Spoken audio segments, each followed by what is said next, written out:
My name is Maiden Reynolds, and 3 weeks ago I tried to stop my sister's wedding. Not because I'm bitter, not because I'm jealous, but because I uncovered a truth so dangerous it could have destroyed her life, and no one believed me. Not my parents, not my sister, not even myself at first. But I saw the signs, followed the evidence, and when I spoke up, they called it jealousy. Now I want to ask you something. Have you ever seen something no one else would? Have you ever told a truth no one wanted to hear? Then maybe this story is yours too. The fifth call lit up my phone with the same name I hadn't said out loud in months. Dad. It buzzed insistently across the surface of my sleek glass desk, a cold, modern contrast to the scratched-up oak table where I used to do homework as a kid. I didn't pick up.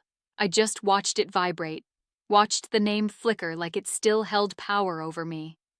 Outside my office window, the Chicago skyline glinted under the late afternoon sun, 5 stories up and 800 miles away from the ranch-style house I used to call home. I hovered my finger over the ignore button, again. The leather chair creaked as I shifted, not out of guilt, but something else. A knot in my chest that had been there for years, tightening. 3 seconds after the call ended, a new email popped up. From Lawrence Reynolds. My father. Subject line. Your sister needs you. Last chance. That's when I felt it. My stomach knotting like it used to before family dinners, before holidays, before forced smiles and invisible wounds. I opened the message, scanning the usual empty phrases until my eyes locked on the final line. Chloe's wedding is the most important event of her life. Be there, or forget about any future support. A voicemail alert popped up next. I pressed play, letting it fill the silence like a storm rolling in. Maiden, it's your father. I don't know what game you're playing, but this has gone on long enough. Your sister's wedding is in 2 weeks. Festivities start this weekend. If you can't put aside whatever grievance you have for Chloe's special time, then you can forget about any future support from this family. Your mother is beside herself. Call me back. Immediately. A bitter laugh slipped out before I could stop it. I crossed the room to my closet, reaching behind a row of winter coats until my hand found the frame. My diploma. Bachelor of Science in Data Science. Summa cum laude. It had been sitting there, collecting dust for 3 years, not hanging proudly on my wall, because old habits die hard, because I'd been taught to shrink, to stay quiet, to never outshine the golden child. My phone buzzed again, this time a text from my mom. Please call. Your father is getting impatient. I glanced at the desk calendar. Chloe's 2-week wedding extravaganza circled in angry red marker. 14 days of ceremonies, photo shoots, group texts, and not a single real conversation. I opened my banking app. Savings. 139.27. More than enough to know I'd never need their support again. They just didn't know it yet. Because this time, I wasn't coming back to play nice. This time, I wasn't coming back to be quiet. This time, I was coming back because something felt wrong. And I was finally ready to say it out loud. I used to think if I just worked harder, they'd see me. Straight A's, perfect attendance, science fair ribbons, they all felt like whispers in a house that only responded to applause. 3rd grade. I still remember it like it just happened. I came home beaming, holding a report card filled with 5 perfect A's. I held it out like it was proof of something, proof that I mattered. My mom didn't even look up from her magazine. That's nice, honey.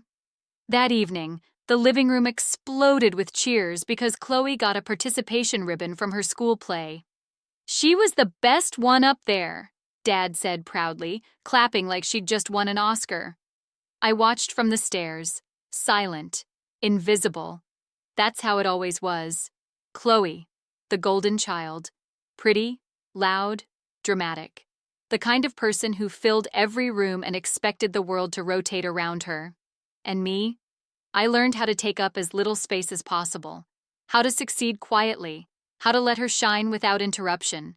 Because in our house, praise was a limited resource, and Chloe had a monopoly.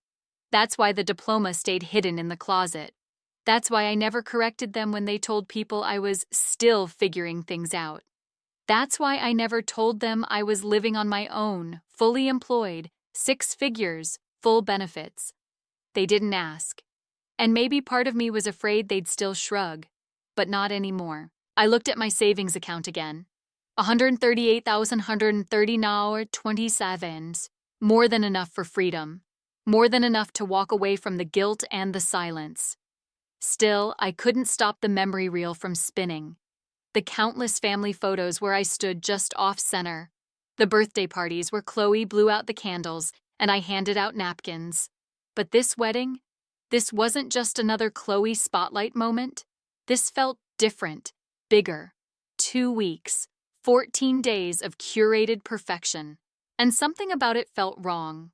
Not just emotionally. Logically, Elliot, her fiancé, the crypto millionaire no one had really met, the whirlwind romance that barely made sense on paper, she said he was brilliant, ambitious, a disruptor, whatever that meant. I'd heard that kind of language before, in boardrooms, in case files, in risk assessments. It didn't sit right, and maybe I was just projecting. Maybe this was old bitterness in a new dress, but what if it wasn't? What if, this time, the stakes were higher than hurt feelings? I closed my laptop, grabbed my bag, and booked the flight. First class, direct to Texas, not for them, not even for her. For the girl I used to be, the one who sat on the stairs and watched them cheer for someone else, she deserved to be heard. And she wasn't invisible anymore. The rental car crunched slowly over the gravel driveway like it remembered me, like it knew who I used to be. But the house? That was unrecognizable. White roses lined the walkway in neat, overproduced rows. Ivory fabric draped the porch railings. A custom wooden sign leaned against the steps, painted in gold script. Chloe and Elliot, a forever love. It looked like a bridal magazine exploded on our childhood home. The front door swung open before I even reached the steps. "Maiden, finally," my mother said, pulling me into a hug that felt more like a performance than a welcome. "Decided to support your sister after all." I didn't answer. I didn't need to. She was already ushering me inside, her voice brisk and clipped, more manager than mom. Inside, the house smelled like vanilla candles and fresh paint. Not a single surface was untouched. Ribbons, seating charts, name cards, wrapped gifts. Wedding prep had swallowed the entire place. Not a home anymore. Just a stage for Chloe's latest production. My father stepped out from his study, reading glasses balanced on the tip of his nose. He didn't say hello, just a nod and a clipboard. "Good, you're here. Programs need folding, gift bags need stuffing. Chloe needs these done by 4.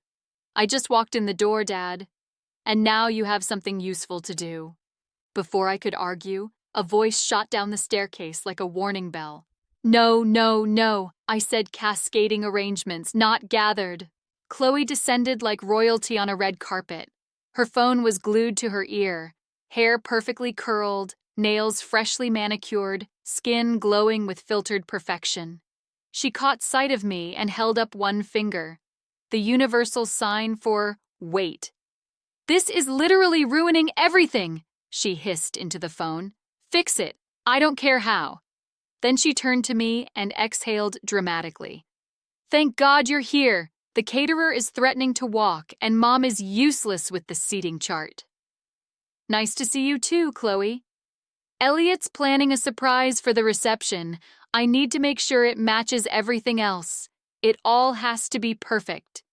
She didn't ask how I was, not where I'd been, not what I was doing. She just kept moving, already halfway to another disaster. "Elliot?" I asked, setting my bag down. "Her fiancé," my mother supplied. "You'll meet him at dinner. He's absolutely wonderful." "Crypto millionaire," Chloe added proudly. Dinner came, right on schedule. So did Elliot Brady.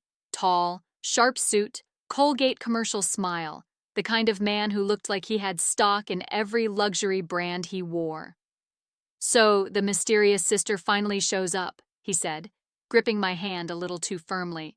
Chloe says you're some kind of computer genius hiding in the big city. I'm a product analyst, I replied, neutral. Sounds intense. He winked. I've got friends developing an AI trading platform, revolutionary stuff. We should talk shop sometime. And that's when I knew this wasn't just about family tension. Something about Elliot wasn't right. And I was going to find out exactly what. Elliot talked through dinner like he was pitching a startup on live TV, crypto, Web3, exclusive access, opportunity of a lifetime. He spoke in circles, slick and polished, like a man who'd memorized just enough jargon to sound impressive without ever saying anything real.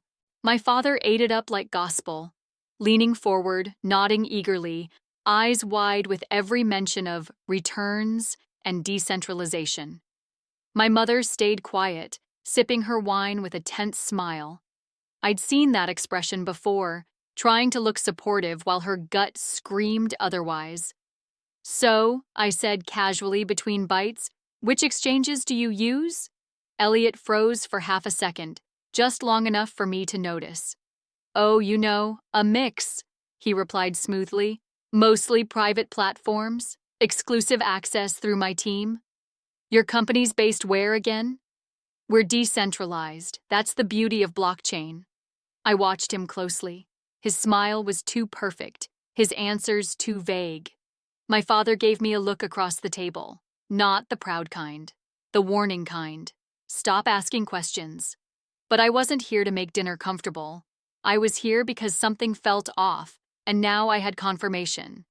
I'd spent years analyzing risk for companies that moved millions of dollars, and if there's one thing I've learned, it's this.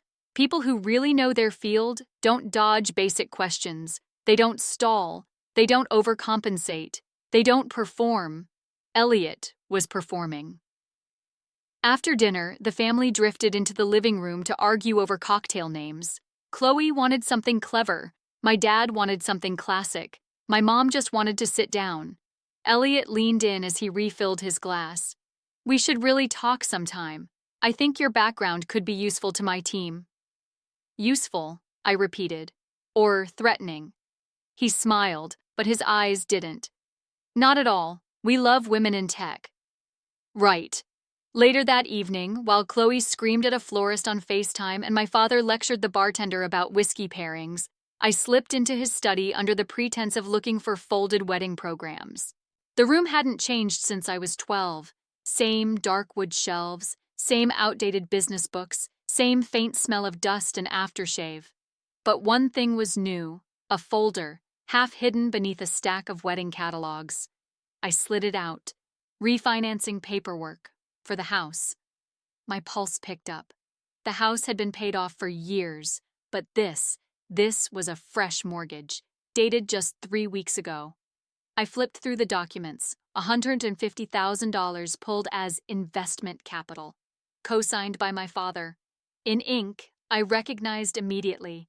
The same man who once screamed at me over a $75 calculator had just bet the entire family home on Elliot's promise of guaranteed returns, and he hadn't told anyone. My heart was pounding now, not from anger, from clarity. Because this wasn't just arrogance, this was a con, and it had already started. I sat there in the study, folder open in my lap, my breath caught somewhere between disbelief and dread. The numbers weren't just big, they were reckless. The kind of risk no father with half a sense of security would ever take. Not unless someone sold him a dream wrapped in buzzwords and empty promises. I flipped to the final page, $150,000 withdrawn, investment purpose, crypto capital, lender, personal refinance, co-signed, Lawrence Reynolds. My father, who once refused to buy me a graphing calculator unless it was on clearance, had taken out a second mortgage on our home. For Elliot. I leaned back against the chair, heart pounding. It wasn't just about money anymore. It was about control, about pride, about the man who raised me betting everything on someone he barely knew, and still trusting him more than his own daughter. Voices floated down the hallway. Lawrence, are you sure about this second mortgage? My mother's voice, soft, shaken. That's everything for my inheritance, too. There was a pause, and then my father's answer came too quickly. Elliot guaranteed 20% returns, minimum. You wouldn't understand. Investments like these, this is how real wealth is built. That did it. He wasn't just sold, he was owned.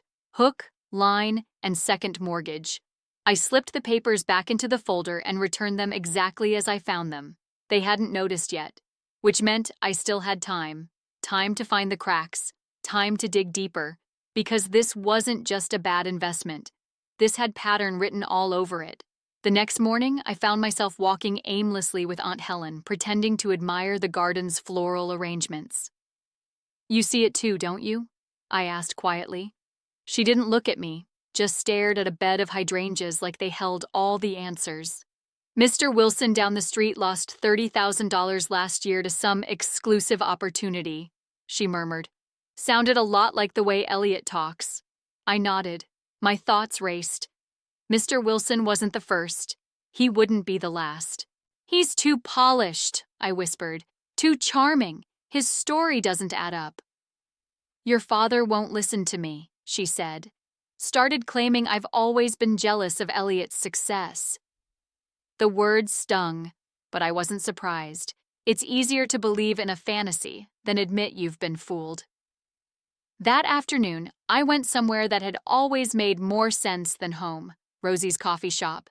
The same sticky vinyl booths, same chipped mugs, same waitress, Margie. She glanced at the open laptop on my table. A profile photo of Elliot stared back at us. "That him?" she asked, eyeing the screen. I nodded slowly.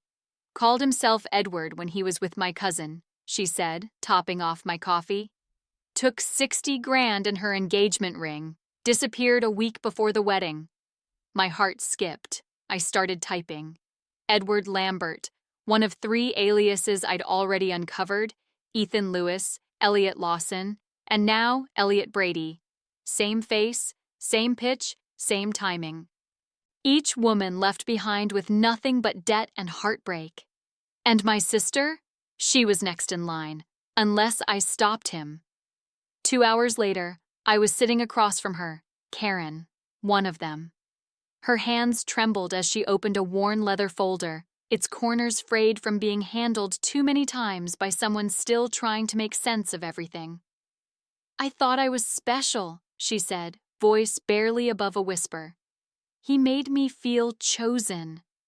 Inside the folder were photographs, bank records, and police reports. There it was in black and white. Everything Elliot didn't want the world to see. He'd proposed to her 6 months before their wedding date, spoke the same sweet lines, promised the same golden future, showed off the same phantom company.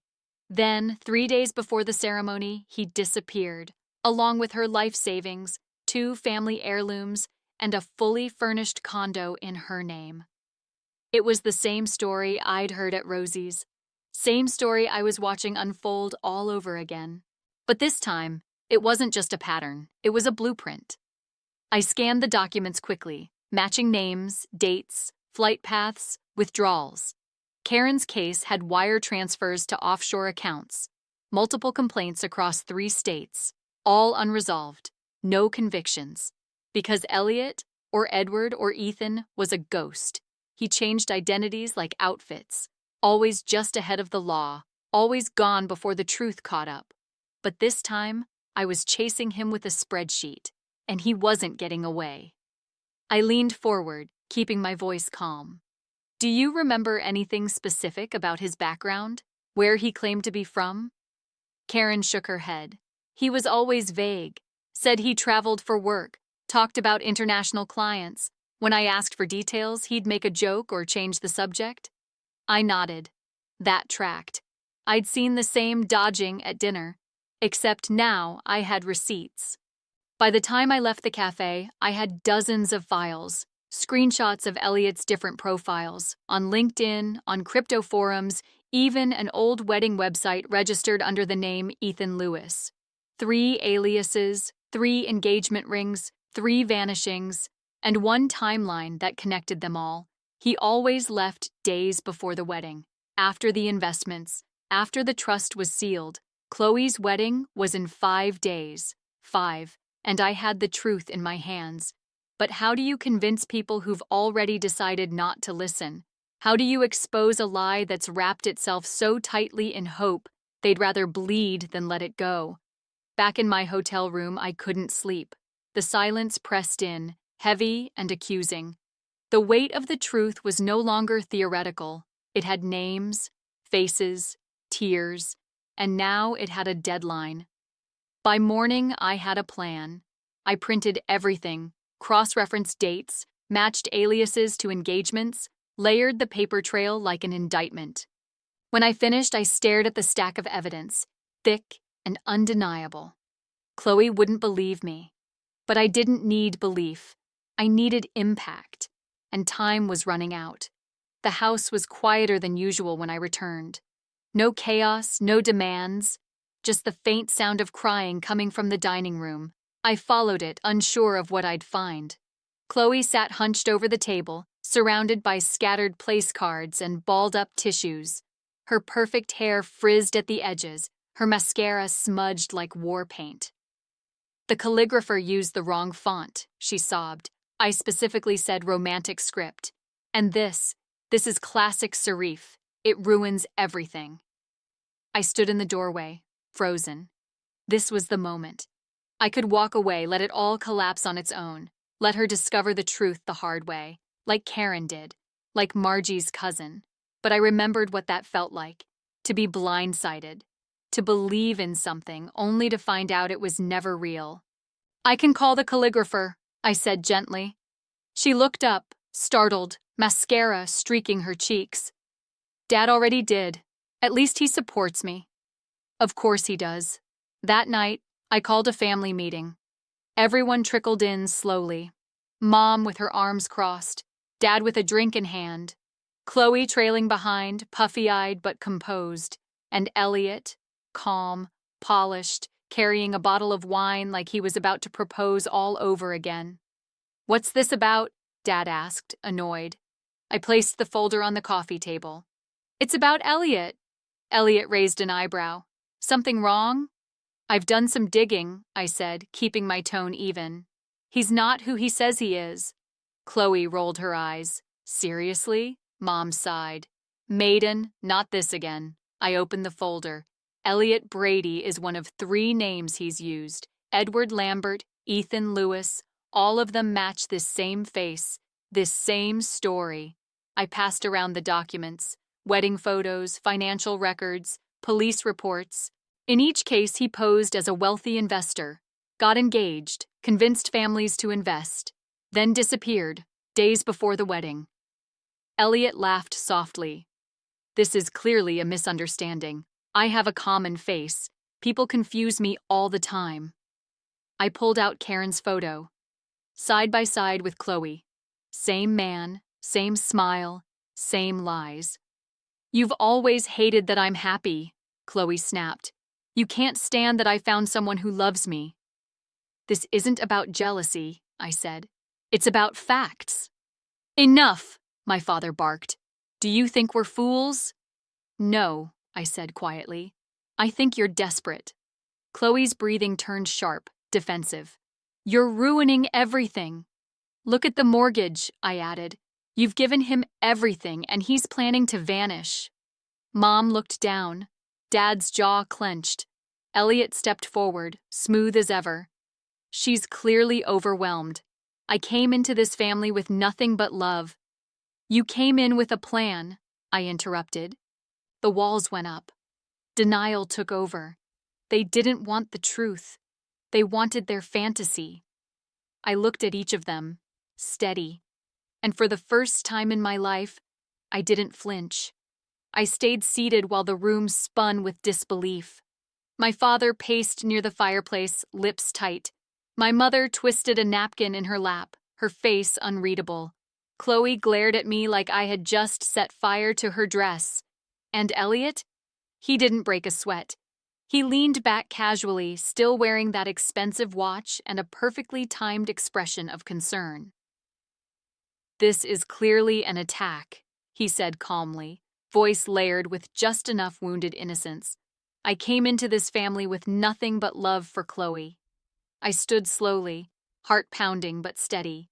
"You came into this family with a script." My father turned on me, fury rising. "That's enough, maiden.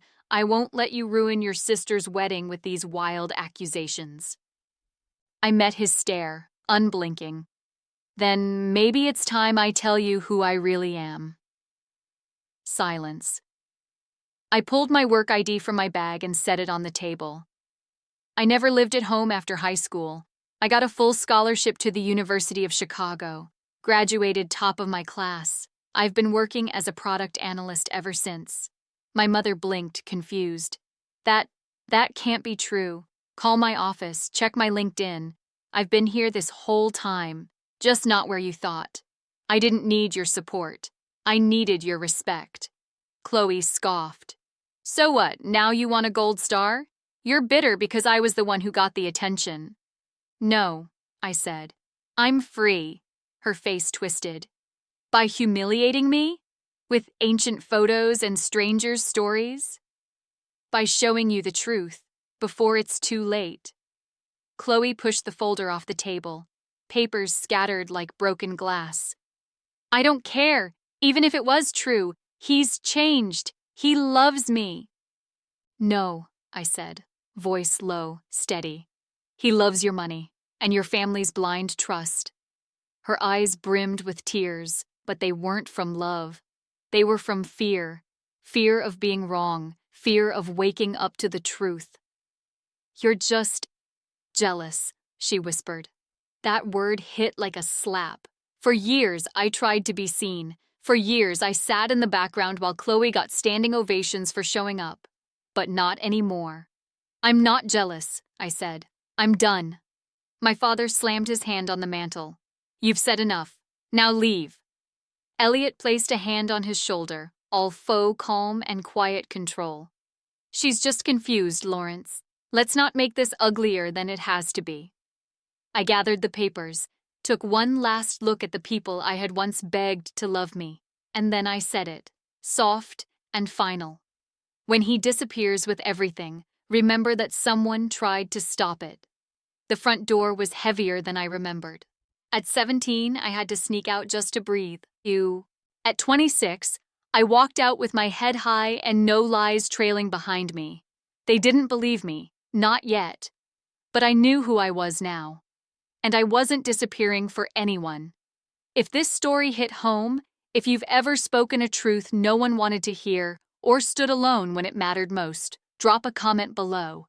Share your experience. Your voice might be the one someone else needs to hear today. And if you want more real, powerful stories like this, make sure to hit that subscribe button and turn on notifications. We're building a space where truth isn't ignored, and no one has to feel invisible again. Your story matters. Your strength matters. Let's make sure no one walks through the fire alone. We're listening. Are you ready to speak?